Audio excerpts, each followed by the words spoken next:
According to the Kendrick brothers in their book, The Love Dare, every person we're in contact with, we form a relationship with. Now, this relationship can be thought of as a little string. And the more that you communicate with that person, the larger the string grows. I've tried to illustrate that on the board right behind me. You got one person over here that made contact with three different people, and the string started out somewhat small, but over time, he made a whole lot more communication with the person up here. Hence, the size of the string is a whole lot larger than the person down here.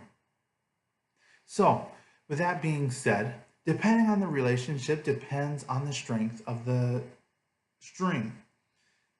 For example, a marriage, husband and wife are going to have a larger string, a stronger string than political rivals that hate each other. In all likelihood, you hate speaking in public just as much as I do. According to Nick Morgan, who, by the way, is an editor to Forbes, up to 90% of people hate speaking in public. And their hate is to varying extents. You have one extent all the way over here that hate it to the point that they will throw up, make themselves sick to get out of speaking in public. Whereas the other extent hate public speaking, but their nerves get glossed over after they get speaking a while. My name is Bert Goodrich. I'm a full-time middle school teacher. Um, my students call me Mr. Bert. I'm also in an oral communications class as of right now. The title of my speech is Maximizing Human Connections, in which I will illustrate three different ways to communicate. The first way of communication I call intentional communication. This consists of verbal communication and nonverbal communication. Verbal communication is anything that we say. It's the most obvious of all the communications. Me talking to you is considered a verbal communication. Next, you got nonverbal communication, which Allison Doyle, in an article for um, The Balance, it's a online article, said that nonverbal communication is by far more important than verbal communication is. Nonverbal communication can consist of eye contact. The more that you look at each other, the more nonverbal communication that you have. Looking into somebody's eyes really gives them the idea that you're paying attention to them. You're giving them nonverbal communication. Hand gestures as well tend to be nonverbal communications. Anything that is not said is a nonverbal communication. Usually, nonverbal communication sort of backs up or emphasizes verbal communication. And also, nonverbal communication also has a way of telling what the person's true feelings are, whether they're feeling sad or happy, and so on and so forth. So, that is the first of the communications. The second method of communication I call intuitive communication. That is communication that is unintentional or done on a subconscious level.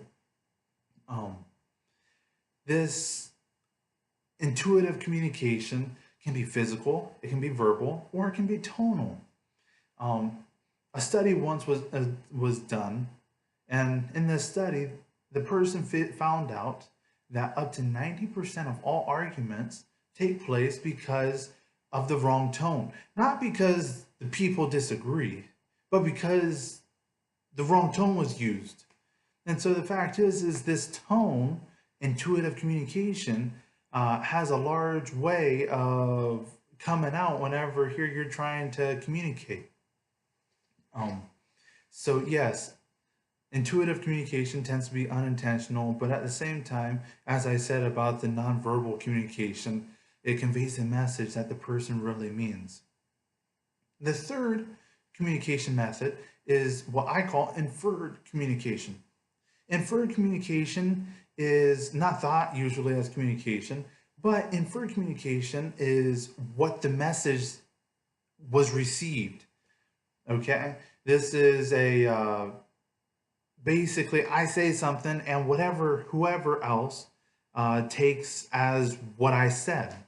So that's inferred communication. According to the assigned book that we have in this oral communications class, Travis and Young claim that communication is a two-way street or a two-way process. Basically, anything that I say that you listen to also comes back. Whatever you say, I listen to. But at the same time, whatever I hear may not be exactly what you are saying. So that is inferred communication. It's the message that the person receives. For example, you as students out there, if I tell you to get to work, get working on homework of some sort, and then I turn around and I set up a basketball hoop over here and I shoot baskets and whatever else, you wouldn't take me seriously because you would infer that I'm not being serious. So, all that being said, let's review. There are three methods of communication that I covered: intentional, intuitive, inferred. Though through trying to master these methods, I've become less scared to speak in public, as I've showed you. I used to not be able to sit in front of anybody. And here I can sit in front of you and actually talk to you a whole lot easier. And that comes as no surprise because anybody can learn how to become better at communicating. In conclusion, as stated in the introductory example, every contact made between you and I, or between anybody, can be as a string. And the more communication that happens, the larger the string gets. It's all dependent on how much communication happens.